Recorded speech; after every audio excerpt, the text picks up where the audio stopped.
Attack on Titan की ending अच्छी है। काफी कॉन्ट्राडिक्टरी स्टेटमेंट हो गया ना, गिवन दैट कि इस वीडियो का टाइटल कम्प्लीटली ऑपोजिट है। अब इस बात को थोड़ा सा समझने के लिए पहले तुम इस मैप को देखो। ये एक हीट मैप है टॉप 50 हाईली रेटेड शो का वर्ल्ड में। लेकिन अगर तुम इसके टॉप 10 पे भी नजर डालोगे तो 3 ऐसे शोज मिलेंगे जिसकी एंडिंग बर्बाद है। रिमेम्बर, अच्छी नहीं, बर्बाद है। तो क्या एक अच्छी एंडिंग लिखना इम्पॉसिबल है?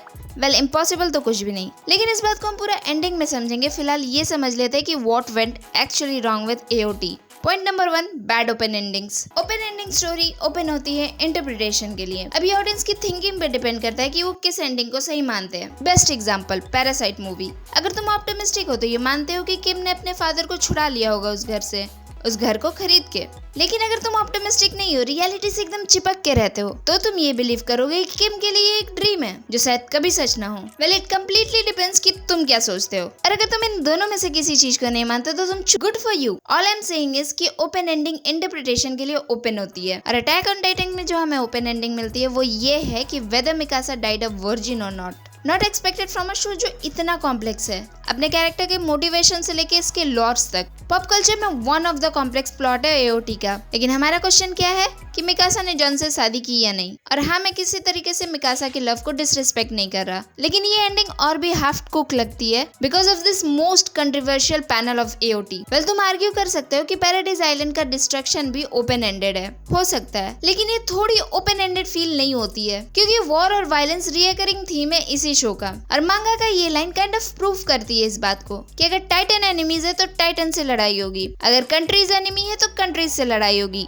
लड़ाई तो होगी, वायलेंस कभी नहीं रुकेगा। और तुम ये देख सकते हो कि पैराडाइज डेवलप होने के बाद डिस्ट्रॉय हुआ है, और अगर इस डेवलपमेंट में उसे सेंचुरीज लगी हुई तो चांसेस है कि इसके पीछे की कहानी डिफरेंट हो सकती है। Number 2, confuse motivation. Over power characters की लड़ाई अंडर पावर कैरेक्टर्स के साथ होनी ही है। ymir और एरन दोनों ही पावरफुल कैरेक्टर और अलायंस के पास कोई चांस नहीं था इनके अगेंस्ट जीतने का। और यहाँ पे एरन का मोटिवेशन ये था कि वो दुनिया में पीस लाना चाहता है थ्रू रंबलिंग। तो फिर एंडिंग में मिकासा और एरविन को हीरो बनाने का क्या मतलब? या फिर तुम रंबलिंग करवा लेता, क्योंकि ये बात उसने पाथ डायमेंशन में पहले ही क्लियर कर दी थी। पाथ डायमेंशन कि ना ही वो अपने फ्रेंड्स पे अटैक करेगा क्योंकि वो ऑलरेडी पावरफुल है, और ना ही उसको हेल्प चाहिए उसे रोकने के लिए। चाहता क्या था एरन? अब बात करें ymir की, तो मैं पहला बंदा नहीं होऊंगा जो तुम्हें ये बताऊंगा कि ये स्टोरी हाफ कुक्ड लगती है। आई नो मूव ऑन करना जरूरी है, लेकिन ymir एरन की बात से आगे बढ़ रही थी और अलायंस के अगेंस्ट भी वही थी। तो चांसेस बहुत ज्यादा है कि एरन के मरने के बाद भी ymir नहीं रुकती और रंबलिंग होते रहता। लेकिन मिकासा ने उसे मूव ऑन करना सिखा दिया। एग्जैक्टली वैसा ही है जब हमारे दोस्त हमें ब्रेकअप पार्टी का आइडिया देते हैं मूव ऑन करने के लिए। पॉइंट नंबर 3, सेंटीपीड वाला आइडिया। ये प्रोबेबली सबसे छोटा पॉइंट है। ये सेंटीपीड है भी कि नहीं, कहां से आया, क्यों आया, किसी चीज का आंसर नहीं मिलता, विच इज नॉट ओके।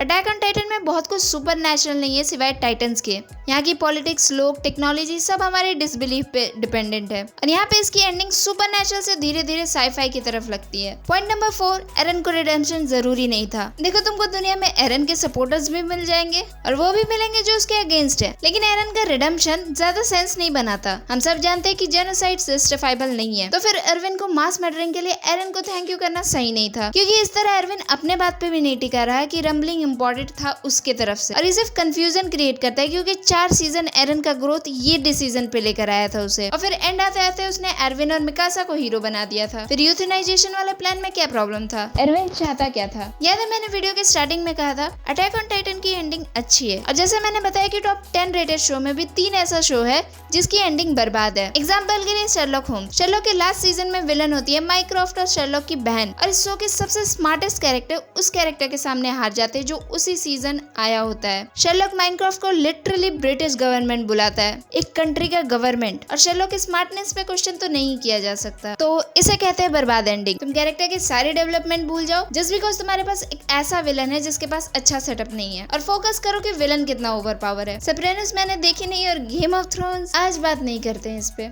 लेकिन इसके बावजूद मुझे अटैक ऑन टाइटन की एंडिंग अच्छी लगी क्योंकि इसने स्टार्टिंग से लेके एंड तक एक थीम से कभी नहीं भटका। ह्यूमैनिटी का प्रॉब्लम वायलेंस है, और वायलेंस वॉर से आता है, और वॉर ह्यूमन करते हैं। अब मैं यहाँ कोई क्रिटिक का 14 नहीं हूँ, लेकिन जैसे मैंने बताया हमारे एक्शन हमें डिफाइन करते हैं, और ब्लैक और व्हाइट जैसी कोई चीज नहीं होती। बस हम ट्राई करते हैं कि अपने ग्रे सिचुएशन में वाइजेस्ट डिसीजन ले। तो पैरिटीज इतने टाइम के बाद इसलिए डिस्ट्रॉय हुआ क्योंकि बाहर की दुनिया में पॉपुलेशन बस 20% बची थी, और अगर अलायंस सही था तो डिस्ट्रक्शन क्यों हुआ। और ये छोटे बड़े बहुत बहुत सारे एस्पेक्ट है जिसके साथ AOT स्टार्ट हुआ था। इन सबको इतना कनेक्टेड रखना इतने कॉम्प्लेक्स वर्ल्ड बिल्डिंग में, it's a work of a great mind. और मैं अटैक ऑन टाइटन से 2022 में कनेक्टेड हुआ और मैं इस बात से खुश हूँ कि मुझे ज्यादा वेट नहीं करना पड़ा। बाकी तुम्हें क्या लगता है मुझे कमेंट सेक्शन में बताओ। Like, share, subscribe. मिलते हैं नेक्स्ट वीडियो में। बाय।